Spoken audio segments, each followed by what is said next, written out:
Suatu saat aku sedang berjalan-jalan di pasar Madinah. Kulihat seorang Kipti Mesir Nasrani datang dari Syam ke Madinah untuk berdagang. Aku mendengar ia berkata, "Tolong tunjukkan rumah Ka'bah bin Malik." Orang-orang pun menunjuk ke arahku. Kemudian ia mendatangiku dan memberi sepucuk surat dari raja kafir yang melintai negeri Kashan. Tertulis di dalamnya, kami telah mengetahui bahwa saat ini Anda sedang dizalimi oleh pemimpin Anda. Allah tidak akan membiarkan Anda dalam kehinaan dan menyanyiakan Anda. Maka datanglah kepada kami akan menolong Anda. Sudah menjadi kebiasaan di dunia ini, jika seorang bawahan penerima perintahan dari pemimpinnya, maka orang-orang yang ingin menyesatkan akan lebih memanasi dirinya, berpura-pura menasihati mereka dan akan lebih membakar dengan kata-kata seperti itu. Sayyidina Ka'bah bin Malik radhiyallahu anhu berkata, setelah membaca surat tersebut, aku langsung mengucap innalillahi wa inna ilaihi raji'un. Sampai seperti itukah keadaanku sehingga orang-orang itu menginginkan diriku dan berusaha mengeluarkan aku dari Islam.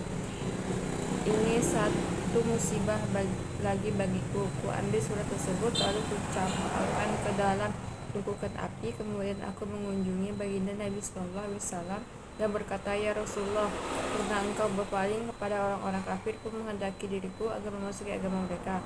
Demikianlah keadaan yang menimpaku selama 40 hari hingga suatu saat datanglah utusan baginda Nabi SAW yang memerintahkan kami agar berpisah dengan istri-istri kami."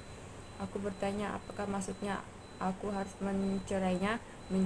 Jawabannya bukan, tetapi sekadar berpisah untuk sementara. Utusan itu pun mendatangi kedua temanku untuk menyampaikan hal yang sama. Aku berkata kepada istriku, "Pulanglah ke rumah keluargamu dan tinggalkan di sana selama Allah Subhanahu wa taala belum memutuskan masalah ini."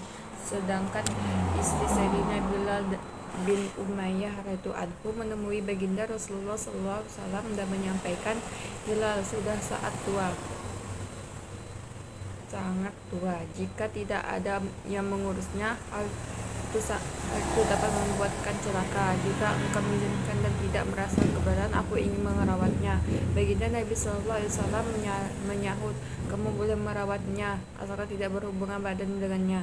Istrinya menjawab, "Ya Rasulullah, ia sudah tidak memiliki keinginan lagi semenjak keistimewaan ini menimpanya. Ia menghabiskan waktunya dengan menangis sampai sekarang." Sayyidina Ka'bah radhiyallahu anhu melanjutkan kisahnya, "Ada yang mengusulkan kepadaku agar aku tidak berbuat seperti Bilal, begitu meminta pada baginda Nabi SAW agar istriku merawatku. Mungkin aku akan diizinkan untuk tinggal dengan istriku." Ketika aku menjawab, "Bilal sudah tua sedangkan aku masih muda," aku tidak tahu apa jawaban baginda Rasulullah SAW. Untuk itu aku tidak berani meminta izin.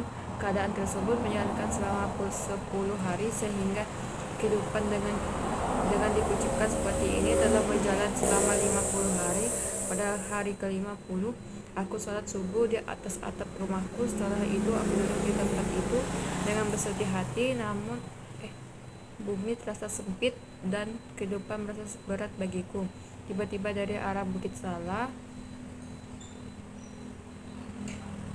sebuah bukit di Madinah, terdengar suara keras, "Hal Ka'bah, hai Ka'bah, ada kabar gembira untukmu." Demikian gembarnya aku sehingga aku langsung sujud syukur dan menangis gembira. Aku mengetahui kesempitan itu sudah berakhir.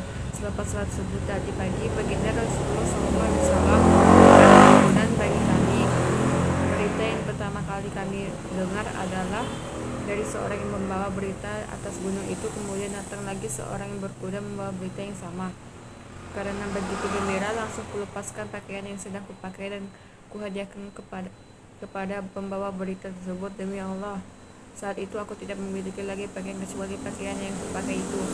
Lalu aku meminjam pakaian untuk menghadap baginda Nabi SAW. Kabar gembira itu pun telah disampaikan kepada kedua temanku.